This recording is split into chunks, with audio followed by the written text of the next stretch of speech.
नमस्कार मित्रों, आप सभी का बहुत बहुत स्वागत है। मित्रों, किसी वीडियो की एक कमेंट बॉक्स में एक व्यक्ति ने कमेंट किया था कि भाई ये प्रबुद्ध भारत नीला राष्ट्र नामक जो चैनल इसको एक्सपोज करो। तो भाई मैं आपसे कहना चाहता हूँ, ऐसे लोगों का कुछ नहीं हो सकता जो रात दिन सनातन धर्म के विरुद्ध बोलते रहते हैं, बिना कोई तथ्य कोई प्रमाण के कुछ भी उठाया और बोल दिया। और सबसे बड़े मूर्ख मुझे वह लोग लगते हैं जो इनकी कमेंट बॉक्स में वाहवाही करते हैं, कहते हैं वाह भाई तुमने अच्छे से इनको बता दिया, सनातन धर्म पूरा पाखंड है, अच्छे से उत्तर दिया। जबकि इनका बौद्ध धर्म पूरी तरह एक पाखंड पर टिका हुआ है। अब मैं इसकी एक वीडियो बताता हूँ, आप इस वीडियो को स्क्रीनशॉट देख सकते हैं। इसमें इस वीडियो में इस व्यक्ति ने कहा है कि आत्मा होती ही नहीं। अब ये कैसी मूर्ख हो जैसी बात कर दी इसने कि आत्मा होती ही नहीं। कैसे नहीं होती आत्मा? आत्मा नहीं होती तो हमें कोई भावनाएं नहीं आती, हमारे अंदर खाने की, कोई दर्द, हर चीज़ प्रकार की भावनाएं आती है, काम की, प्यार की, हर प्रकार की भावनाएं आती हैं। यही एक सबसे बड़ा प्रमाण है कि हमारे शरीर में आत्मा होती है। यह कहता है कि हमारे शरीर में सेल्स होती हैं, वह डिस्ट्रॉयड होती रहती हैं, और क्या इसका मतलब कि आत्मा मरती रहती हैं। तो गधे भाई, मैं तुझसे कहना चाहता हूँ कि आत्माएँ, बहुत सारी आत्माएँ नहीं होती शरीर में, एक ही आत्मा होती है, और आत्मा होती ज़रूर है।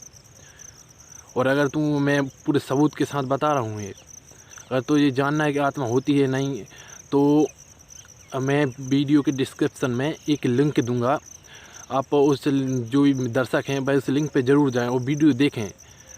वहाँ कैसे एक व्यक्ति पूर्व जन्म का पूरा आँखों देखा हाल बता देता है कि मैं पहले कहाँ जन्म लिया था मैंने, कैसे मेरे घर वाले थे, पूरा हाल बता देता, पूरा पुनर्जन्म की कहानी बता देता है। उसको अपना पिछला जन्म पूरा याद है, हर छोटी छोटी बात उसको याद है। तो उसको भाई मैं चैलेंज करता हूँ, इसको झूठा सिद्ध करके बता। अगर आत्मा नहीं होती तो उसको पिछले जन्म की बातें कैसा याद रहती? उसको पूरी बातें याद हैं। मैं और भी कई वीडियो को लिंक दूंगा पूर्व जन्म की कहानी जिसमें बताई गई हैं, और भी कई ऐसी, उसमें आप इंटरनेट पे भी कई ऐसे सर्च करके देखें कि आत्मा होती है कि नहीं, तो कई सारी वीडियो आ जाएंगी जिसमें आपको प्रूफ के साथ बताया जाएगा कि आत्माएं होती हैं। आत्मा होती है शरीर में, बिना आत्मा के शरीर कोई काम का ही नहीं है। और मुझे तो ये समझ में नहीं आता भारत के बौद्धों को तकलीफ़ क्या है सनातन धर्म से। दुनिया भर के बौद्ध हैं जो हिंदुओं का साथ देते हैं। अभी हाल श्रीलंका में गाय के कटने पर यानी पूर्ण प्रतिबंध लगा दिया गया है। यानी अब कोई गाय को मारेगा, काटेगा तो उसको सज़ा होगी या फांसी होगी, ऐसा कोई नया कानून आ गया। पूरी तरह बैन हो गई गौहत्या श्रीलंका में।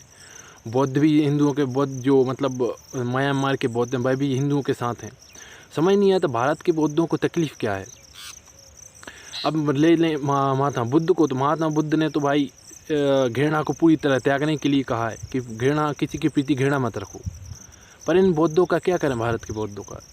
यह दिन रात भारत में हिंदुओं के विरुद्ध बोलना ही अपना कर्तव्य समझते हैं। यह समझते हैं कि बस हिंदुओं को धर्म का विरोध करो, सनातन धर्म का विरोध करो, यही जीवन, एकमात्र जीवन का लक्ष्य है, और यही सबसे बड़ा पाखंड है। जबकि जैसे इनका धर्म यानी बौद्ध धर्म खुद का दूध का धुला हो।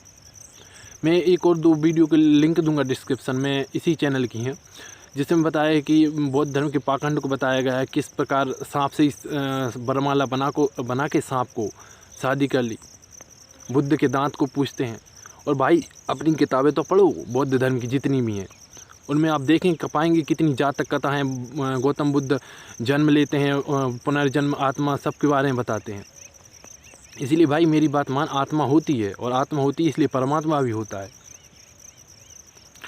भला यही है भारत के बौद्धों का कि वह अपनी घृणा त्याग के पूरी तरह हिंदुओं के साथ हों, वरना भविष्य में एक ऐसा समय आएगा कि हम आपस में लड़ते रह जाएंगे, और कोई बाहरी जो विदेशी हैं वह इसका फ़ायदा लेंगे। देश की हालत में ऐसी चल रही है। इसलिए वक्त रहते समझ जाओ, वरना मैं तो कहता हूँ भारत के बौद्ध इनकी मानसिकता इस हद तक गिर चुकी है कि यह हिंदुओं को कोसने के लिए किसी भी हद तक जा सकते हैं।